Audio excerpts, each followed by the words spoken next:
Right, the Ouroboros Press edition of the Hermetica, the dialogues of Hermes Mercurius Trismegistus. I've really been looking forward to this. There have been some new translations of the Hermetica, the body of Hermetic texts, of traditional Hermetic texts, not to be confused with the Kybalion, which is late 19th century, early 20th century work, kind of on New Thought, really, which uses the name Mercurius Trismegistus or Hermes Trismegistus as a pseudonym to hearken back to this kind of Hermetic tradition. But these are the actual Hermetic texts written most probably around the 1st century. In fact, some of these are visible in the Nag Hammadi library, right? The Gnostic Christian library, which was rediscovered in 1945. So yeah, 1st to 3rd century texts. And so clearly this, well, some of the texts from the Hermetica, from the Corpus Hermeticum, were clearly very influential at that time.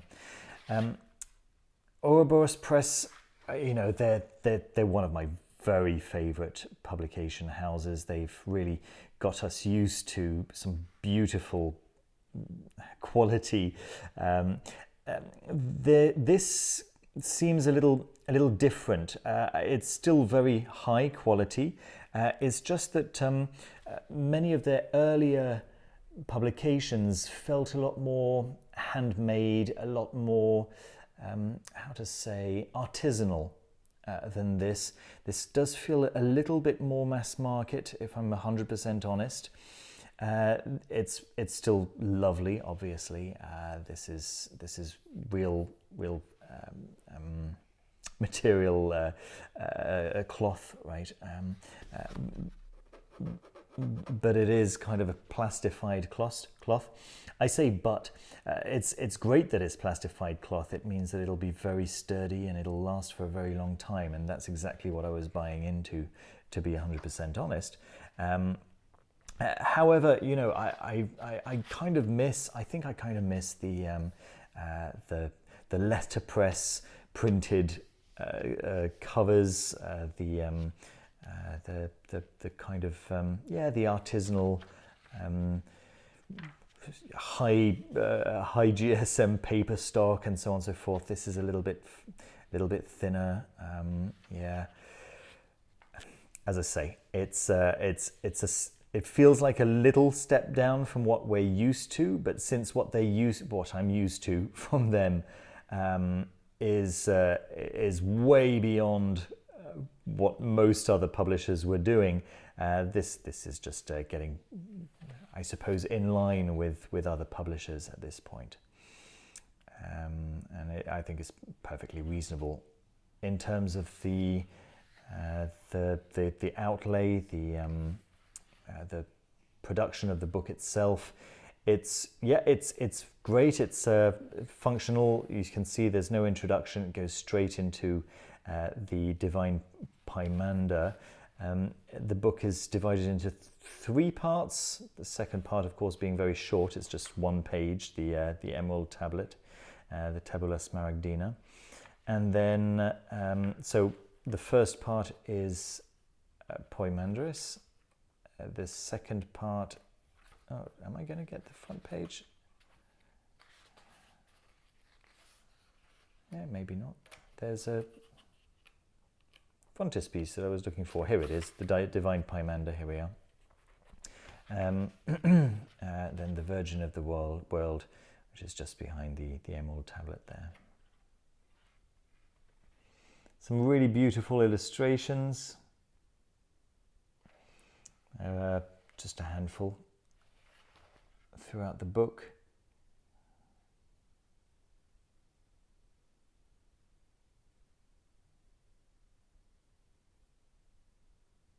Very lovely.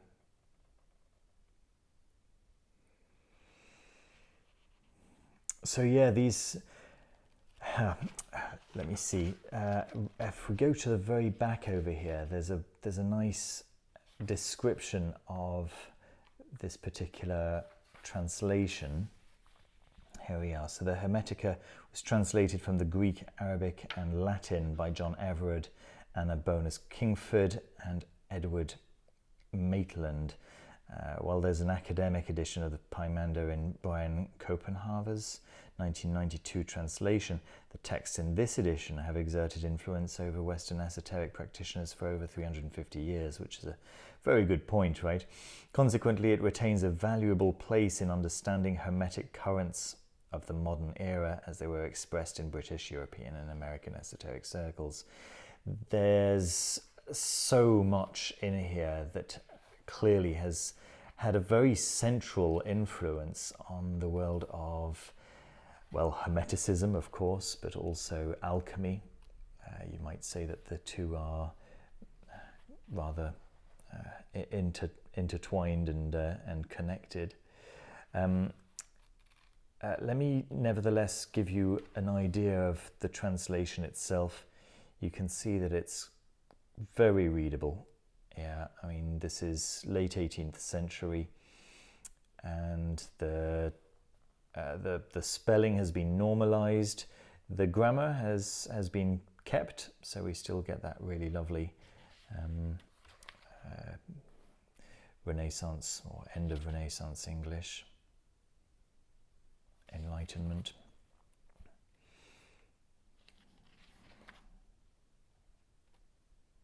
Yeah, so very, very, very readable.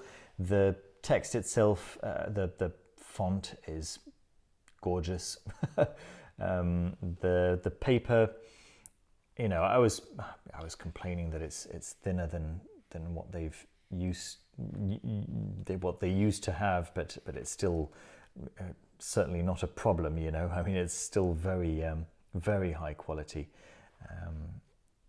There are many other publishers who have much worse quality paper than this. This is actually very nice. And yeah, this dust cover is kind of how to say, it's kind of satiny. Yeah, so actually quite okay. It's yeah, it seems to be the color schemes that they're tending towards, this kind of blue and black on this light grey. So the Mytho-Hermetic Dictionary, which I reviewed last week or a couple of weeks ago, it's clearly got the same colors. This is, yeah, clearly the direction in which they're now going, which is quite beautiful, right? I mean, it's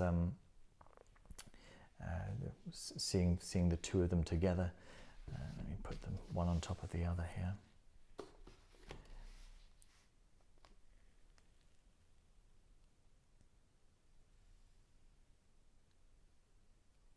I mean, it's beautiful. It is beautiful. You can't deny it. There we are. Yeah, it gives you maybe an idea of the size of the book as well. It's not one of their smallest, right? I guess the small ones are about that big. But it's yeah, it's also not very large either. Okay.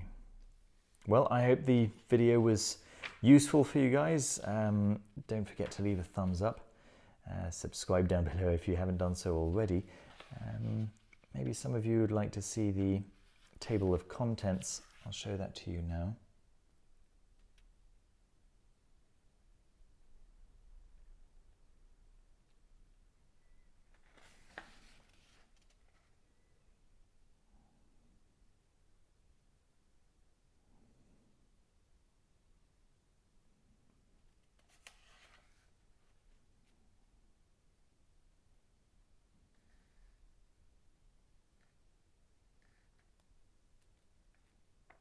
And there we are.